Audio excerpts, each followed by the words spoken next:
vais essayer d'être très synthétique.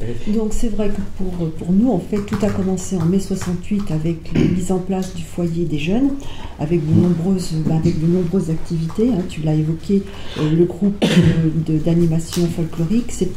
Et là, c'était intéressant parce que la relation avec les groupes folkloriques, je me souviens, n'était pas très bonne parce que les groupes folkloriques nous disaient toujours, et on utilisait aussi Messager, hein, nous disaient, mais si vous apprenez les danses aux gens, qu'est-ce qu'il nous restera? Quel avenir pour nous, hein, et donc à partir de là, ça a été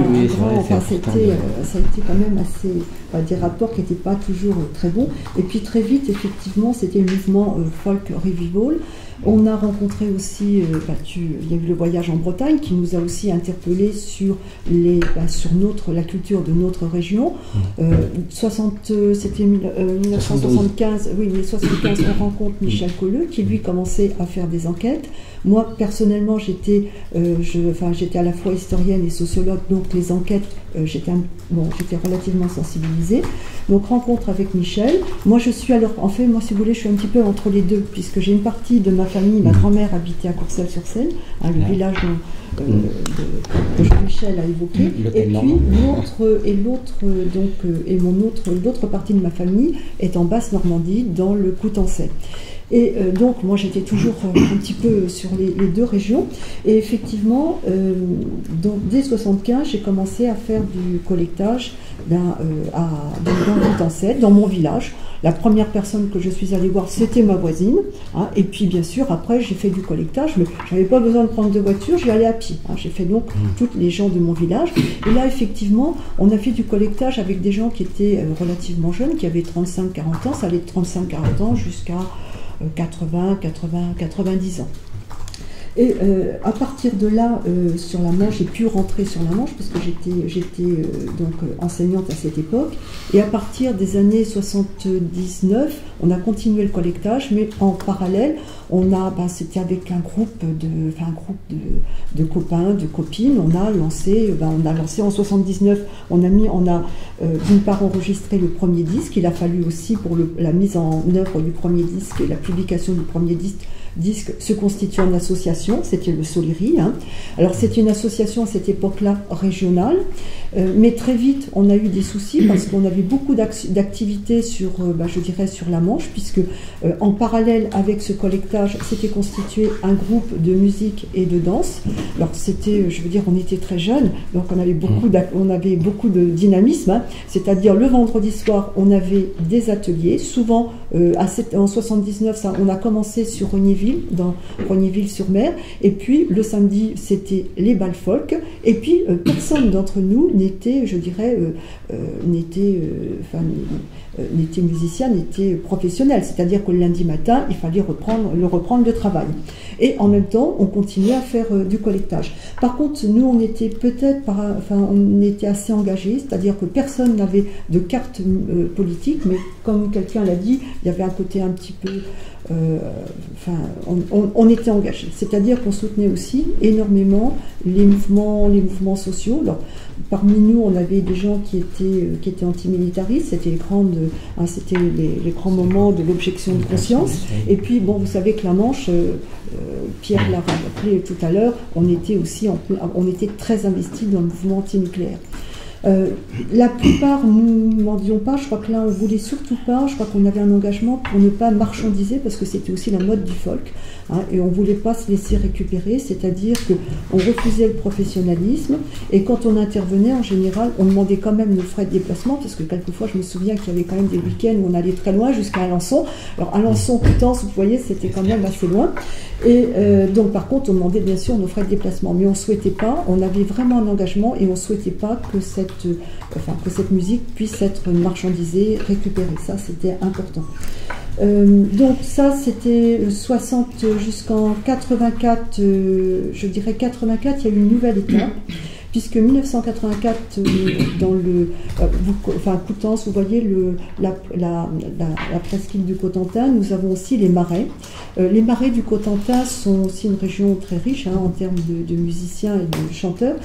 Et les Marais c'est aussi une zone qui a été touchée par, je dirais, la sinistrose agricole, la restructuration agricole, comme l'ont été les montagnes. À cette époque-là, on vous disait des problèmes agricoles dans le Marais, c'est normal parce que vous souffrez d'un handicap comme les montagnes. Les montagnes, c'est parce qu'ils sont trop hauts. Les Marais, c'est parce qu'ils sont en zone inondable. Donc, si vous voulez, à cette époque, naît un mouvement de développement local, c'est-à-dire il s'agissait si vous voulez, de promouvoir un alter-développement. C'était un peu changer la vie ici et maintenant, mais aussi, c'était aussi s'interroger sur son passé pour pouvoir se projeter dans l'avenir. Et ce mouvement de développement local était hyper intéressant puisque c'était penser le développement de manière pluridimensionnelle, c'est-à-dire à la fois culturelle, économique, sociale, scolaire. Donc un grand mouvement, c'est-à-dire qu'on avait quand même c'était mis en place la Dame des Marais. La Dame des Marais, c'est l'association, alors la Dame des Marais, quand même que je vous dise, c'est le petit brouillard qui monte des marais tous les soirs et qui transfigure le paysage et qui le rend très beau. Mais la Dame, c'est aussi l'association pour le développement, l'animation et l'éveil des marais. Et donc à ce moment où naît vraiment ce mouvement de développement, aujourd'hui on dirait développement durable, donc cette association très vite a regroupé plusieurs centaines d'adhérents sur 24 communes des Marais. Et je faisais partie aussi, bien sûr, de ce mouvement à Dame des Marais. Et la Dame a réussi à fédérer, en fait, aussi beaucoup d'associations. Nous, le Soleri s'est associé à la Dame des Marais. La Dame des Marais a aussi associé d'autres associations, notamment l'ADEN. L'ADEN, c'est l'association pour le développement des énergies nouvelles, qui protège le bocage, qui est aussi une autre partie de notre culture normande, parce que le bocage, à cette époque-là, est aussi touché par l'agriculture productiviste et si vous voulez, les haies sont arasées. Il y a aussi une réflexion sur l'architecture, qui fait aussi partie de notre culture normande. Et il y a aussi un mouvement dans le cadre de la Dame des Marais, vraiment une réflexion pour pouvoir rénover, pour faire en sorte que cette filière terre devienne une filière d'avenir. Vous voyez, et bien entendu, en parallèle, on met en place, dans le cadre de la Dame, l'écomusée des Marais. Donc, si vous voulez, toute une réflexion globale sur la société, et bien entendu, le Soleri adhère complètement à ce mouvement. Qu'est-ce qui se passe sur... Sur le plan organisationnel, ça devient une fédération au sens propre, un peu comme l'UPCP en Bretagne. C'est pas l'UPCP, c'est-à-dire que le Soleri, alors à cette époque-là aussi... Non, je parle de la Dame. De la Dame. Non, la Dame, c'est une association de développement local. Oui, ça a 24 communes. C'est une association loi 1901, la Dame. Ça fédère donc plusieurs centaines d'adhérents à partir de 84, des personnes physiques. Alors c'est intéressant parce qu'il y a des élus et puis il y a aussi des habitants. Et ce qui est aussi très intéressant, c'est que ça met autour de la table des gens improbable, c'est-à-dire que ça met autour de la table des chasseurs, des écologistes, chacun souhaitant faire en sorte que sa région vive et tout en vive d'une manière originale. Et ce sera en fait, la Dame va en fait le précurseur du parc naturel régional des Marais. C'est cela. Et dans cette démarche qui dépasse très très largement musique et danse traditionnelle, si vous voulez, oui, mais si vous voulez, donc dans le cadre de la Dame, c'est très intéressant parce qu'on avait des ateliers tous les vendredis soirs. Et tous les vendredis soirs, on avait des gens qui venaient parfois, des chanteurs, des danseurs, surtout des musiciens qui venaient de Cherbourg, c'était vraiment un véritable, si vous voulez, c'était les ateliers du vendredi soir, c'était vraiment très important. Ensuite, toujours dans la possibilité, dans cette volonté de faire revivre la culture traditionnelle, on a commencé par les ateliers du Ménibu, puis ensuite, dans le cadre de la Dame, puisqu'il y avait 24 communes, eh bien on tournait. Et on s'est dit, tourner, ça va peut-être être difficile parce qu'il y avait des gens qui venaient de partout. Si on quitte le Ménibus, ça va peut-être être soucieux. Mais pas du tout, parce qu'en fait, on faisait aussi de l'information. Et en fait, on passait de commune en commune, parce que pour nous, ce qu'on souhaitait, c'était aussi faire en sorte que cette culture soit faire en sorte que les gens s'en revendiquent et puis puissent aussi la faire évoluer et en fait la faire partager à un maximum de gens. Donc sur les 24 communes du Marais, eh bien, on tournait. Donc ça, c'était le vendredi, et puis bien sûr, on avait des balles le samedi assez fréquemment. Et puis peut-être 2 points dans l'année aussi qui étaient... Voilà, je m'excuse parce que là, on a encore beaucoup, si on peut synthétiser en 1 minute... Et ce que j'aimerais bien, moi, c'est ce côté. Est-ce que ce côté musique et danse était dévolu à certains plus particulièrement, ou est-ce qu'il y avait vraiment en permanence est-ce qu'il y avait des personnes qui étaient plus concernées par le côté à la fois collectage et présentation musique et danse, ou est-ce que cette connexion musique et danse dans un contexte plus global était permanente? Les gens qui faisaient du collectage, en fait, bon, c'est surtout moi qui faisais du collectage, on était 2 à faire du collectage. Alors parmi les musiciens, si vous voulez, il y avait des musiciens qui étaient là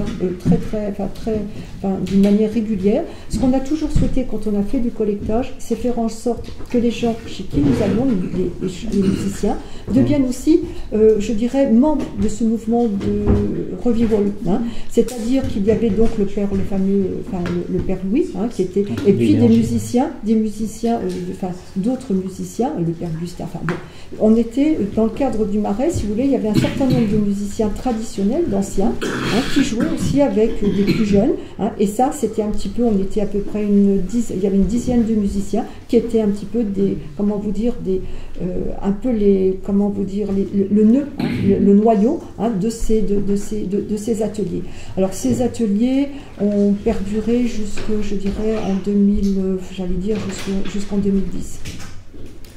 Je m'excuse vraiment de devoir couper. Non, mais ce qui est intéressant, si vous voulez, ce qui est intéressant, c'est de dire que ce mouvement d'ethnomusicologie, il s'inscrivait dans une politique plus globale de revitalisation du milieu rural, et ne pas voir que ça, et que ça s'inscrive d'une manière...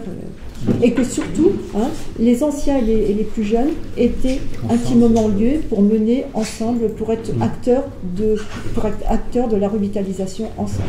C'était un peu intergénérationnel.